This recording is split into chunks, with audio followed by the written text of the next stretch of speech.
네, 여러분들 주말 잘 쉬셨나요? 네, 지난주 등교하시느라 정말 수고 많으셨습니다. 자, 이번 주 일주일 온라인 학습하면서 또 시험 공부 열심히 하고 다음 주 시험이 끝나면 여러분들은 정말 이제 다 하신 거예요. 1학기에 해야 될 모든 것들을 사실상 그때 이제 다음 주 수요일 이후로 자유를 누리시면 되는데 어, 이제 그때까지 조금 빡세게 공부를 해야 그때 시간을 더 기쁘게 누릴 수 있겠죠. 자, 그래서 여러분들 지난 시간에 우리 109쪽까지 했었던 거 기억나시죠? 네. 그래서 수권 단원 복습 영상을 하기 전에 우리 여기 교과서에 나와 있는 문제 조금 풀고 넘어가도록 하겠습니다. 교과서 111쪽을 펴주세요. 111쪽 문제 좀 봅시다. 자, 내 행성과 외행성, 지구보다 어느 쪽에서 태양 주위를 도는 행성? 내 안쪽에서. 어이구, 색깔이 노란색이네. 파란색으로 할게요. 지구보다 바깥쪽에서 태양 주위를 도는 행성을 외행성이라 그러죠. 자, 구분 수성, 금성, 지구, 화성. 얘네들 뭐라 그래요? 네, 지구형 행성이라 그러죠. 나머지 목토천에는 목성형 행성. 자, 반지름 지구형 행성 반지름 어때요? 네, 작다고 알고 있죠. 반면 목성형 행성은 크다. 질량도 지구형 행성은 작고 목성형 행성 크고. 근데 평균 밀도는 지구형이 크고 목성형이 작다. 왜냐? 지구형은 주로 암석으로 돼 있고 목성형은 표면이 기체로 돼 있어서 밀도는 작아요. 자, 태양의 특징, 동그랗게 보이는 태양의 표면을 광구라고 한다 그랬고요. 광구 바로 위에 있는 붉은색 대기층을 채층, 그 바깥쪽의 대기층을 코로나라고 한다 그랬죠. 자, 광구에서 흑점수는 약 11년을 주기로 변하며 흑점수가 많을 때 태양 표면의 활동이 활발하다는 얘기 교과서에 나와 있었습니다. 자, 태양 활동이 어떨 때? 지구에서 오로라가 넓어지고 자기 폭풍 델린 현상. 이거 태양 활동이 활발할 때예요, 침체될 때예요? 그죠? 활발할 때죠. 흑점수가 많을 때, 태양 표면이 활발할 때 이런 일이 나타난다. 네, 옳은 것은 V 표시를 하고 옳지 않은 건 고쳐보래요. 태양계에서 행성은 지구 주위를 도는 천체인가요? 아니죠. 지구 주위가 아니고 누구? 태양 주위를 도는 천체고. 조금 더 확대해야겠다. 자, 내 행성은 외 행성보다 안쪽에서 태양 주위를 도나요? 그죠? 내 행성, 수성, 금성이 화목토 천해보다 더 안쪽에 있는 거 맞죠? 목성형 행성은 지구형 행성보다 위성수가 많나요? 네, 많죠. 목성은 60 몇 개 되는데 지구형 행성은 수성 빵개, 금성 빵개, 지구 1개, 화성 2개. 적어요. 자, 4번. 광고에서 흑점은 주변보다 온도가 높은 부분일까요? 네, 아니죠. 주변보다 낮은 부분, 1500도 정도 낮다 그랬습니다. 자, 5번. 홍염이나 플레어는 흑점수가 적을 때? 아니죠. 흑점수가 많을 때 자주 발생한다 그랬죠. 네, 그래서 이렇게 할 수가 있겠고, 그 다음에 여기는 넘어가고, 자, 우리 116쪽으로 넘어가서 116쪽에서도 문제 조금 풉시다. 여기 일식 월식까지는 수행평가 범위였고요. 여기 05번부터 보면, 자, 각 행성의 특징. A는 수성, B는 금성, C는 파랗네요, 지구, D는 화성. 자, 목성, 토성, 천왕성, 해왕성 이렇게 되겠죠. 이름을 써놓고 시작합시다. 자, A에는 운석구덩이가 많다. 오, 수성에 운석구덩이 많아요? 네, 대기가 없어 많다 그랬죠. 자, B, 금성과 화성, D에는 대기가 없다. 대기가 없어요? B에 대기 있어요. 매우 짙은 이산화탄소. 화성도 희박한 이산화탄소 대기가 있어요. 그럼 대기가 없단 말은 틀린 말이네요. 자, E의 표면, 목성 표면 대적반 있죠. 크고 빨간 점 대적반이라 그랬고, 4번 F와 G는 모두 고리를 가지고 있죠. 맞아. 고리는 토성이 제일 뚜렷한데 목, 토, 천, 해가 다 있다 그랬습니다. H 해왕성의 표면은 푸른색? 네, 맞아요. 푸른색으로 보인다 그랬죠. 그래서 정답은 2번이 되겠습니다. 자, 6번 봅시다. 자, 표는 태양계 행성을 두 집단으로 분류한 거래요. 여러분들 요거 영상 보시기 전에 영상 잠깐 멈춰놓고 여기 문제 먼저 푸세요. 여러분들이 풀고 선생님이랑 같이 답을 맞춰보는 겁니다. 여러분들이 푸셔야 여러분들 머릿속에 들어가는 겁니다. 그래야 시험 볼 때 도움이 되겠죠. 그냥 이거 보고 답 넣지 마시고 먼저 푸세요. 영상 잠깐 멈추고. 자, 가 집단은 뭐죠? 맞아요. 지구형 행성이에요.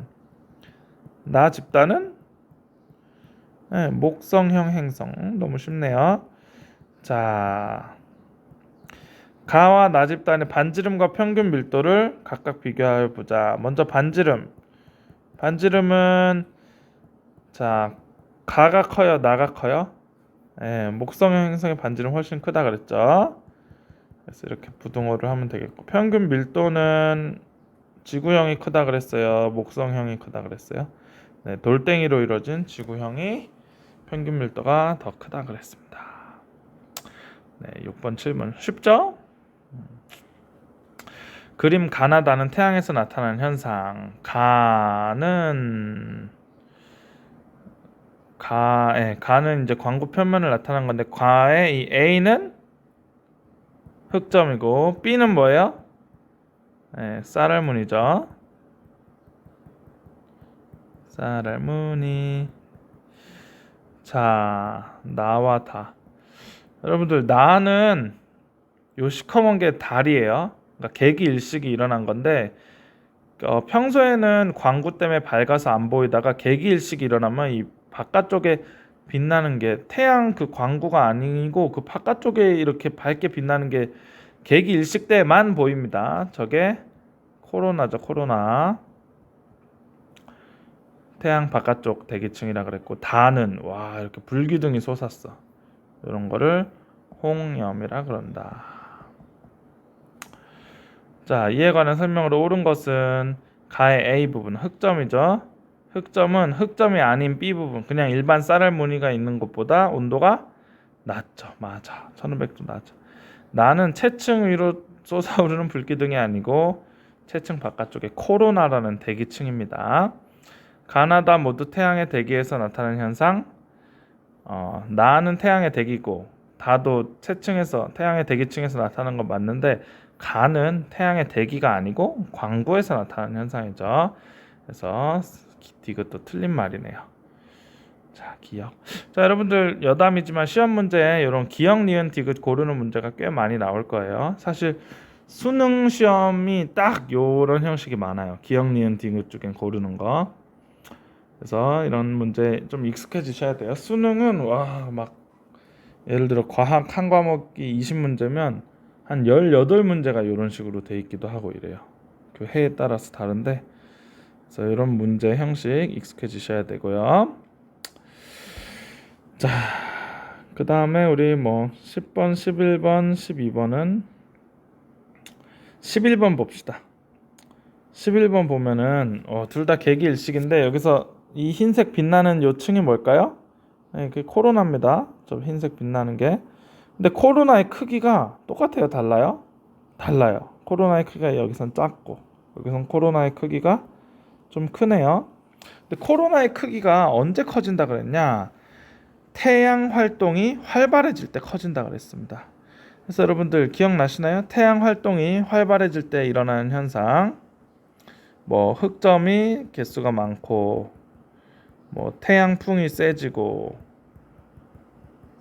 그리고 코로나가 크기가 커지고, 이런 게 있는데, 이건 다 태양에서 일어나는 현상이고, 지구에서는 어떤 일이 일어나는가 문제에서 써보라네요. 그죠? 자, 뭐가 있죠? 네, 무선통신 단절. 통신 단절. 이 현상을 델린저 현상이라 그랬죠. 델린저 현상. 자기 폭풍이 많이 발생하고, 인공위성 고장나고, GPS도 고장나고, 그리고 또 어떻게 되더라? 자리가 없네. 또 오로라가 넓은 지역에서 관측되고 뭐 이런 일들이 발생한다고 했던 게 기억이 나실 겁니다. 네.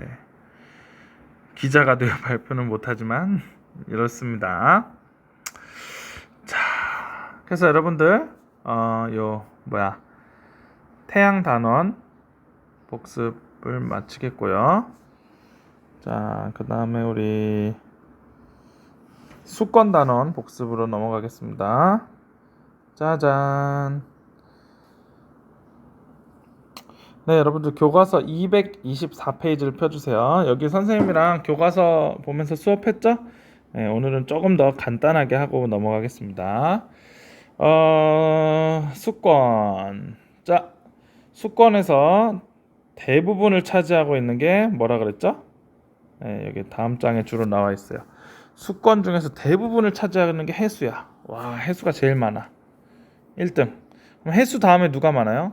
해수 빼고 나머지를 담수라고 하는데 맑을 담자, 프레시 워터. 그래서 그 해수같이 짠 물이 아니라 이렇게 맑은 물, 이걸 담수라고 하는데 담수 중에서 1등이 빙하, 2등이 지하수, 그 다음에 호수와 하천수가 꼴찌입니다. 그래서 수권의 물의 양을 순서대로 나타내자면 해수가 제일 많아요.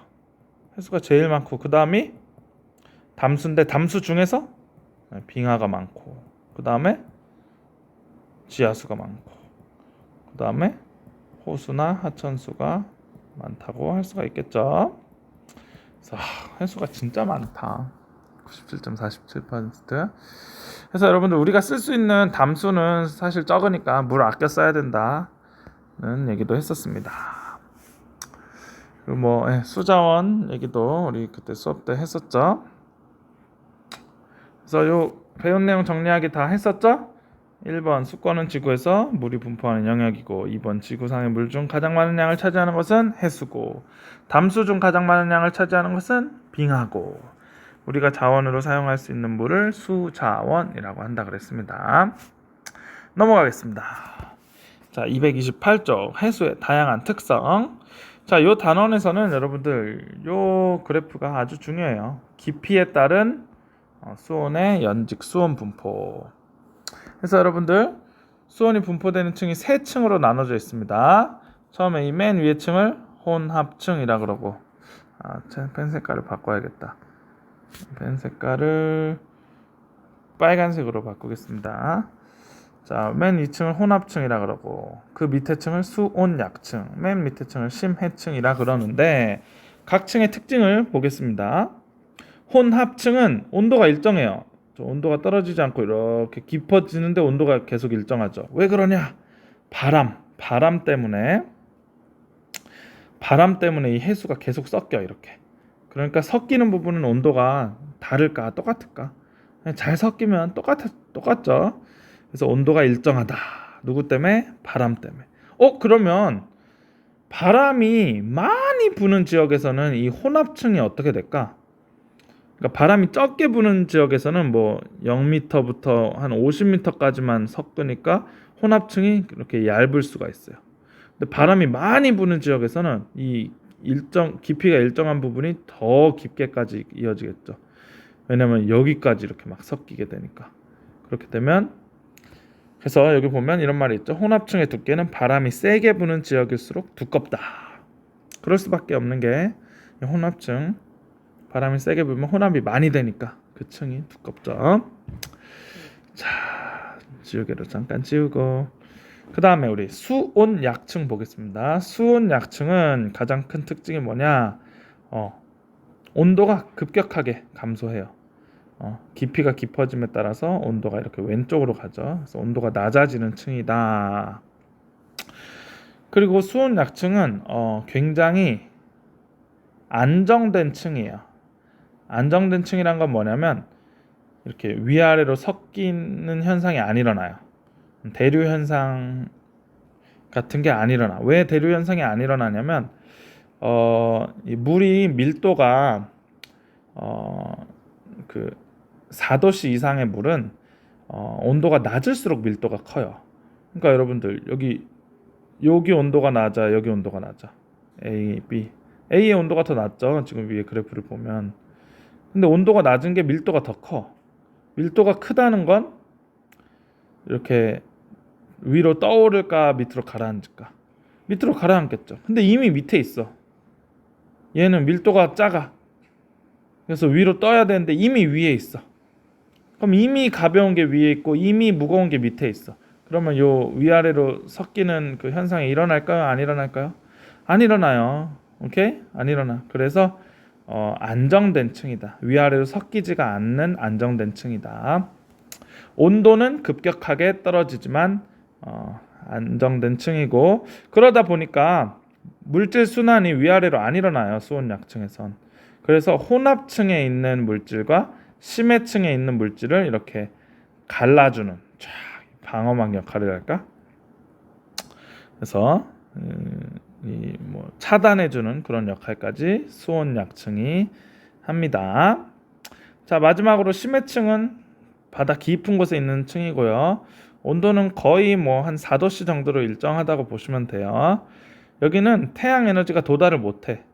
그러니까 여기나 여기도 춥고 여기도 추워. 여기도 태양빛 없고 여기도 태양빛 없어. 그러니까 온도가 그냥 일정한 거예요. 그래서 심해층이 있다. 자, 넘어가겠습니다.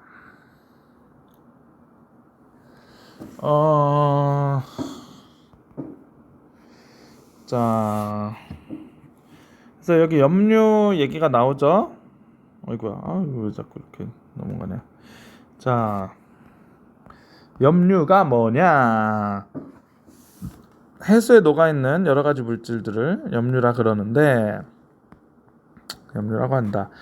자, 이 염류 중 가장 많은 것을 차지하는 게, 염류가 보통 그 전 세계 해수 평균 염분이 35 psu래요. 그 말은 뭐냐면 바닷물 1kg에 물이 965g이고 염류가 35g인데, 이 중에서 제일 많이 차지하는 게 염화 나트륨이래요. 2등이 염화 마그네슘, 3등이 황산 마그네슘, 황산 칼슘, 황산 칼륨 이렇게 되는데, 신기한 게 뭐냐면 염분이라는 건 1kg에 들어있는 염류의 양인데, 이 염분이 지역에 따라 달라요. 예를 들어서 비가 많이 오는 지역에는 염분이 낮아요. 왜냐? 요 물 비율이 965g이 아니고 막 970g, 975g 막 이렇게 물 비율이 더 높아. 왜냐면 그 비가 많이 내리니까. 그리고 막 강물이 많이 유입되는 지역은 또 염분이 높아요. 왜냐? 거기도 강물이 이제 짜지 않은 순수 물이잖아요. 염분이 별로 없는 물인데 그 물이 유입되니까 염분이 낮아. 근데 신기한 게 염분은 그렇게 다른데, 여기 나와있죠? 녹아 있는 염류 사이의 비율은 일정하게 유지되는데 이를 염분비 일정 법칙이라고 합니다. 그러니까 이게 무슨 말이냐? 얘네끼리의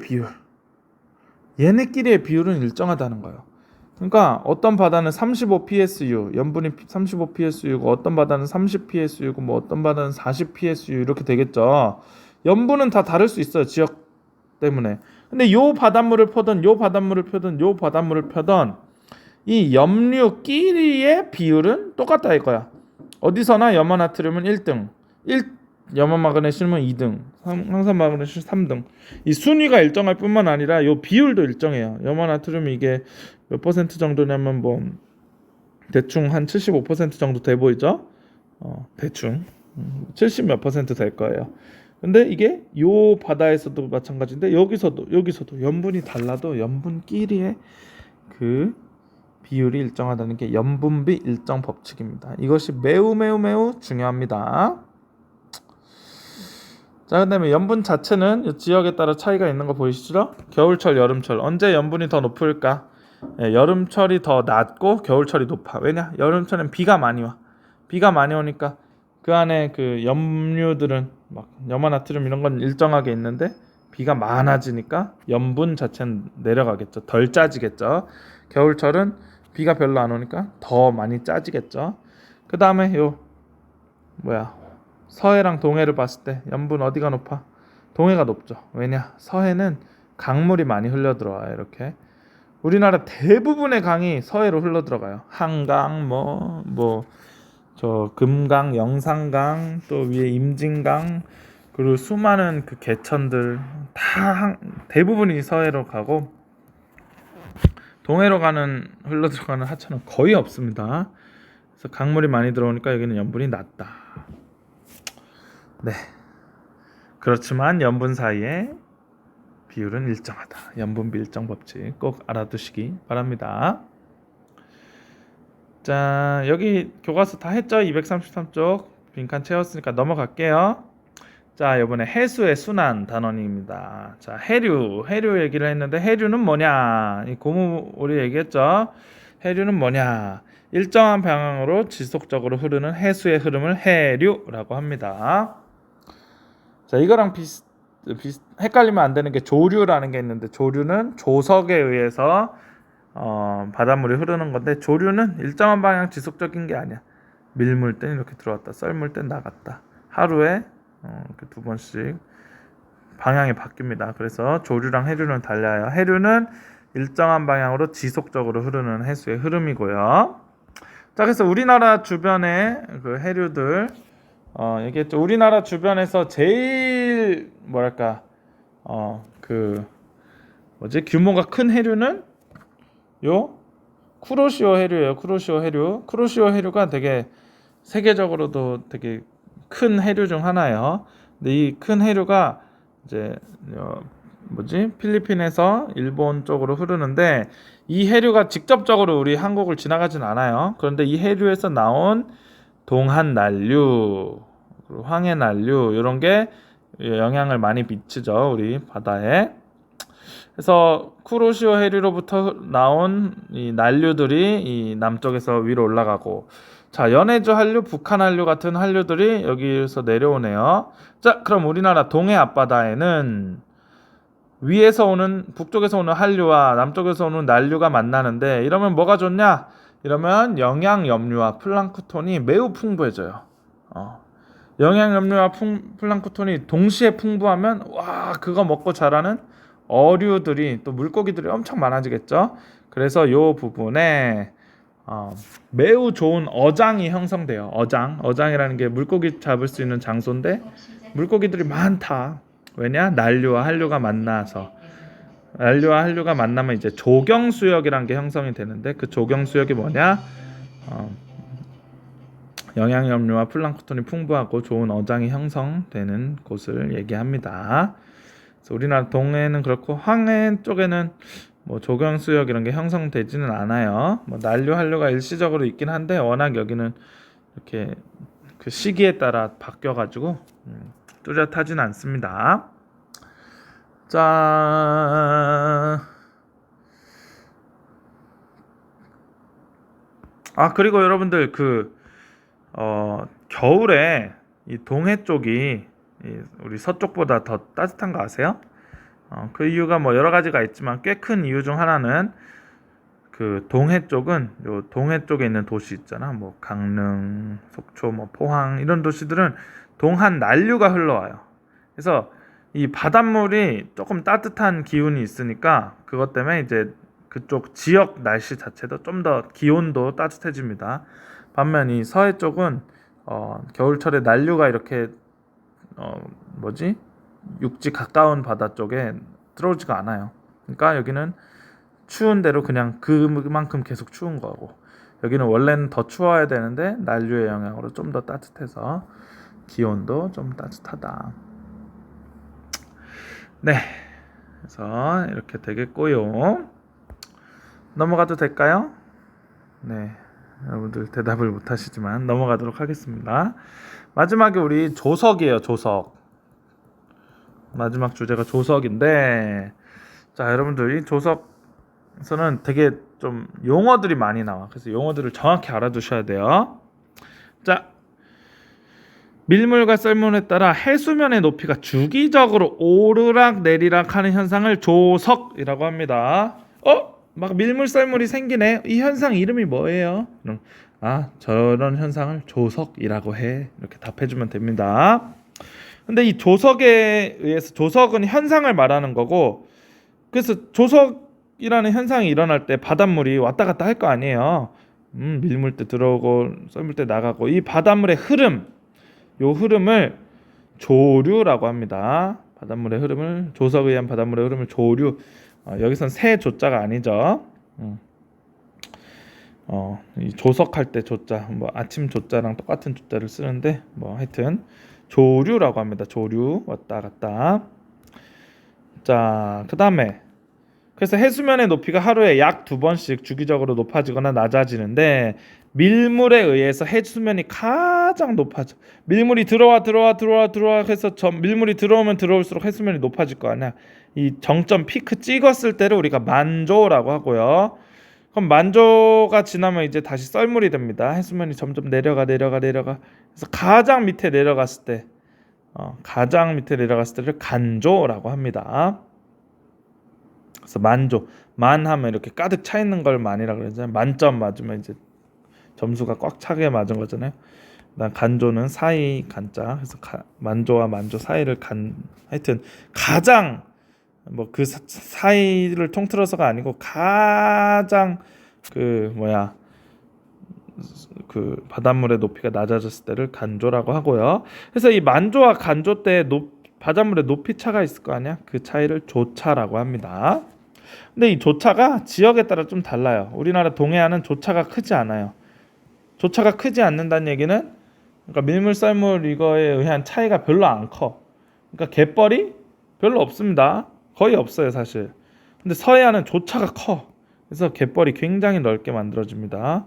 그래서 이 서해안은 얼마나 큰지 여기에서 봤을 때는 완전 섬이야. 완전 바다, 배 타고 가야 될 것 같은 섬인데, 간조 때는 완전히 물이 또 빠져 있어서 걸어갈 수 있다. 자, 이렇게 돼 있고요. 자, 그래서 여기 보자. 밀물과 썰물에 따라 해수면의 높이가 주기적으로 오르는 현상을 조석이라고 하고요. 밀물에 의해 해수면이 가장 높아진 때 만조라고 하고, 만조와 간조 때 바닷물의 높이 차를 조차라고 한다 그랬습니다. 앞장에 이거 안 했네. 바닷물에 좀 미안해요. 앞장 넘어왔어요. 237쪽 바닷물의 일정한 흐름을 해류라고 하고요. 저위도에서 고위도로 흐르는 따뜻한 해류, 난류라고 하고요. 우리나라 동해안 주변의 연평균 기온은 같은 위도의 서해안보다 더 높다. 왜냐면 동한 난류 덕분에. 동한 난류가 따뜻한 물이 계속 밑에서 올라오니까 그 지역 날씨까지 좀 더 따뜻해지는 겁니다. 자, 여러분들 요 교과서 요거 풀고 오늘 수업 마치도록 하겠습니다. 자, 우리나라 주변의 해류, 지속적으로 흐르는 해수의 흐름을 해류라고 하고요.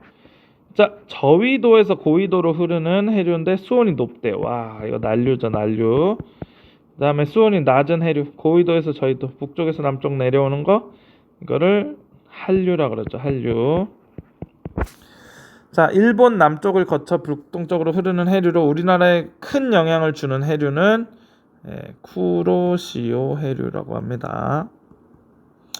자, 4번. 우리나라 동해안을 따라 북쪽으로 올라가는 해류는 무슨 난류? 동한 난류. 쉽죠? 한국 동쪽으로 가는 난류. 그래서 동한 난류. 북한 한류는 한국 북쪽에서 내려오는 한류.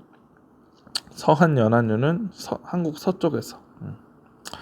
한번 봅시다. 조석. 조석은 해수면의 높이가 주기적으로 오르내리는 현상이고요. 밀물에 의해 해수면이 가장 높아진 때를 만조, 만점이 아니고 만조. 썰물에 의해 해수면이 가장 낮아진 때를 간조라고 한다 그랬습니다. 오케이. 그다음 여기 또 해수의 순환조 옳은 것의 V표. 일정한 방향으로 지속적으로 흐르는 해수의 흐름을 해류 맞나요? 네, 그렇죠. 자, 우리나라 주변에서 한류는 흐르지만 난류 흐르지 않나요? 아니에요. 둘 다 흘러요. 난류, 동안 난류 이런 거 있다 그랬죠. 자, 3번. 동해에서는 난류와 한류가 만나 좋은 어장이 만들어집니다. 맞아요. 이런 곳을 또 조경수역이라고 한다 그랬죠. 동해는 해수면의 높이가 항상 일정하다. 이거는 조금 어려운 문제인데 여러분들 해수면의 높이가 달라진다 그랬죠. 조석이라는 현상 때문에. 그래서 이렇게 간조가 됐다 만조가 됐다 해서 그 차이를 조차라고 한다 그랬는데 그 앞에 보면 조차가 없다고 하지 않았어요. 조차가 작다고 했어요. 동해는 조차가 작아. 그러니까 조차가 있긴 있어. 그러니까 높이 변화가 있긴 있어요. 높이가 조금 변화한다. 뭐 이렇게 쓰면 되겠죠. 그러니까 동해도 밀물 썰물이 있어요. 근데 그 조차가 크지 않아서 별로 우리 눈에 잘 보이지 않는 겁니다. 자, 5번 우리나라 서해안에서 갯벌 체험을 할 땐 조석 정보를 알아야 되죠. 그죠? 그래야 이제 간조 그리고 썰물일 때 갯벌 체험을 해야 되고 갯벌 체험하다가 이제 밀물 들어오는 시간이라 이러면 미리미리 갯벌에서 나가서 안전한 곳으로 가 있어야죠. 왜냐? 나도 모르는 셈이 이 조류가 굉장히 생각보다 빨라요. 막 엄청 빠르다 이건 아닌데 생각보다 빨라서 내가 빠져나올 시간이 없을 수도 있어요. 그래서 조석 정보를 꼭 알아야 됩니다. 자, 다음 장 245쪽 문제 풀어보도록 하겠습니다. 여러분들 245쪽, 246쪽, 247쪽 먼저 문제 푸세요.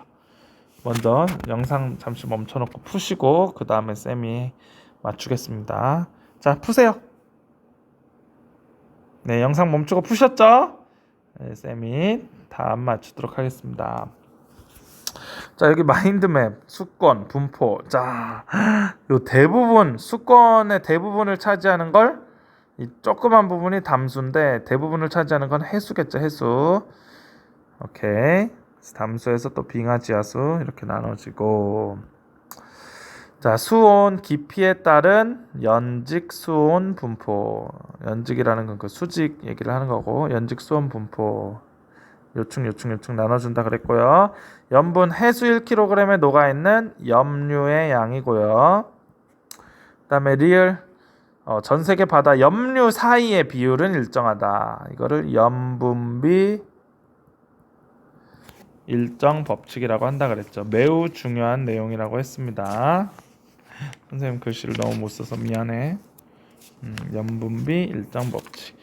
자, 그 다음에 미음 봅시다. 밀물과 썰물에 따라 해수면의 높이가 주기적으로 오르내리는 현상을 조석이라고 한다 그랬고요. 비읍 우리나라에 큰 영향을 주는 난류 쿠로시오 해류라 그랬습니다. 자, 그다음 여기 단원 마무리 문제 밑에 보겠습니다. 수권에 관련한 설명으로 옳은 것은 수권은 바다에 분포하는 물만 뜻한다? 아니죠. 모든 곳의 물을 뜻합니다. 지구상에. 자, 지구 표면은 육지보다 바다가 더 넓다? 아니죠. 바다가 더 넓어요. 소금기가 거의 없는 물을 담수. 그렇죠. 자, 수권에서 가장 많은 양을 차지하는 것은 빙하다? 아니에요. 담수 중에서 가장 많은 양을 차지하는 건 빙하인데 수권 전체로 보면 해수가 압도적으로 많죠. 자, 2번 그림은 수권의 분포를 나타낸 것이다. 와, 이거 계속 반복해서 너무 쉽다. A 해수, 나머지 담수. 근데 담수 중에서 제일 많은 거 B 빙하, 그 다음으로 많은 거 C 지하수. 아이 쉽다. 다음 장 보겠습니다. 다음 장 연직 수온 분포 실험 과정이다. 자, 여기서 이거 실험을 한 거죠. 그래서 실험을 어떻게 했냐? 위에서 태양빛이 비추는 거야. 태양빛 때는 전등으로 했는데 그리고 온도계를 깊이에 따라 다르게 꼽아놓고 그 다음에 실제로 바람이 불잖아. 그래서 바람이 부는 걸 선풍기로 이렇게 한 겁니다. 그래서 요거 바닷물의 온도를 재는 거죠. 실험을 한 거죠. 바닷물. 수조의 물은 해수에 비유할 수 있죠. 그렇죠. 가열장치 태양에 비유할 수 있죠. 그렇죠. 실험 나의 결과 수심이 깊어질수록 수온이 감소한다. 그죠? 위는 태양빛을 많이 받고 깊어질수록 빛을 덜 받을 거 아니에요? 더 멀리 있으니까. 그래서 수온이 감소하겠죠. 깊어질수록. 실험 다의 결과 물의 표면 온도가 높아진다. 바람 불었다고 표면 온도가 높아지지는 않아요. 자, 실험 다의 결과 물은 크게 세 개의 층으로 구분된다. 그쵸? 바람 때문에 섞이는 혼합층. 자, 바람이 영향을 미치지 않지만 태양빛, 전등빛에 따라 온도가 달라진 수온 약층. 그리고 아예 빛 자체가 도달 별로 안 해서 다시 일정해지는 심해층. 그래서 5번도 맞는 얘기죠. 4번이 틀렸습니다. 표면 온도가 높아지지 않겠죠. 조금 낮아질 수는 있어도 차라리. 자, 여기 보면 이런 또 그거 나왔네요. 오른쪽 그림은 우리나라 어느 해역에서 2월과 8월 기피에 따른 수온 관측. 와, 조금 어려운 문제네요. 자, 2월과 8월의 혼합층 두께를 비교해 보자. 선생님 시험은 이거보다는 좀 쉬울 텐데 어쨌든 한번 봅시다. 2월에는 일정한 구간이 이만큼이야. 근데 8월은 일정한 구간이 이만큼이야. 이 일정한 구간을 혼합층이라고 한다 그랬죠.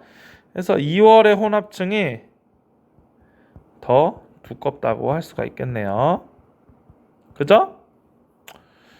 그 다음에 혼합층의 두께가 서로 다르게 나타나는 까닭, 바람의 차이겠죠? 바람이 많이 부는 때에는 혼합층이 어떨까? 혼합층이 두꺼워진다.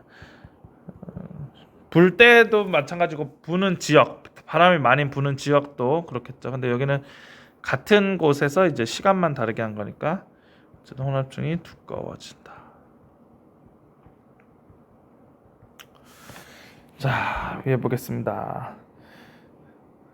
와, 이거 진짜 어려운데 중요한 문제입니다. 표는 A, B 두 해역에 해수 1kg에 녹아있는 염화나트륨과 염화마그네슘 양을 나타낸 거래요.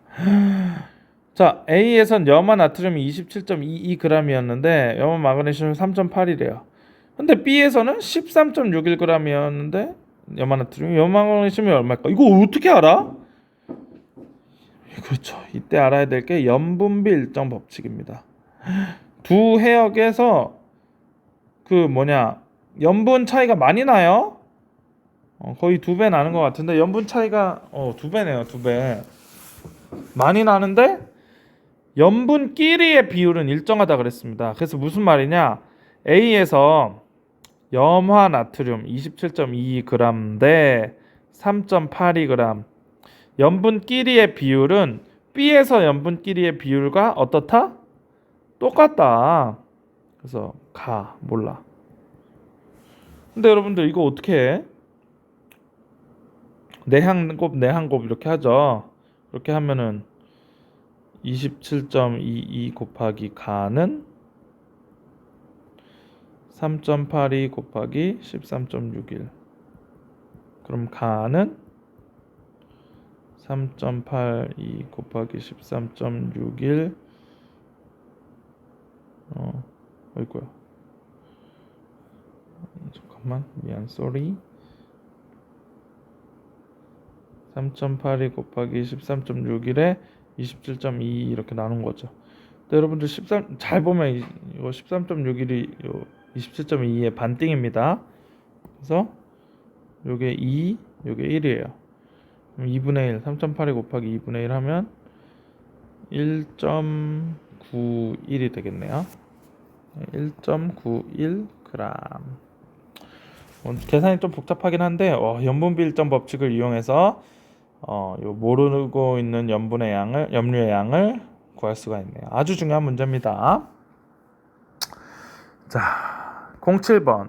우리나라 주변의 해류를 나타낸 것이다. 우리나라 주변에서 규모가 가장 큰 해류의 구로시오 해류. 너무 많이 해서 다 알죠? 얘 뭐야? 동한난류. 자, 8번. 가는 만조일 때, 물이 가득 찬데 나는 간조일 때, 아까 그 섬이죠? 좀 멀리서 찍은 거네. 자, 가와 나 사이, 그러니까 이때가 만조잖아요. 그다음 간조잖아요. 만조에서 간조로 가려면 물이 빠져야 돼, 들어와야 돼. 물이 빠져야 되죠. 그래서 썰물이 관찰되기 될 수 있습니다. 썰물이 생기는 거. 니은 해수면의 높이가 달라지는 까닭은 어떻기 때문이다? 계절이 변하기 때문인가요? 아닙니다. 하루에 2번씩 바뀐다 그랬어. 그래서 뭐 때문이냐는 원인은 그거죠. 그 달의 인력 때문에 밀물 썰물이 생기는 거고 계절이 변하기 때문 아닙니다. 자, 디귿 가와 나처럼 해수면의 높이가 달라지는 현상을 조석이라고 하죠. 그래서 정답은 기역 디귿. 자, 9번에 봅시다. 유조선으로부터 기름, 와, 여기 가에서 여기 유조선이 침몰했나봐. 유조선 침몰하면 기름이 엄청 떠다니죠. 그 기름이 어디로 흘러가야 할까?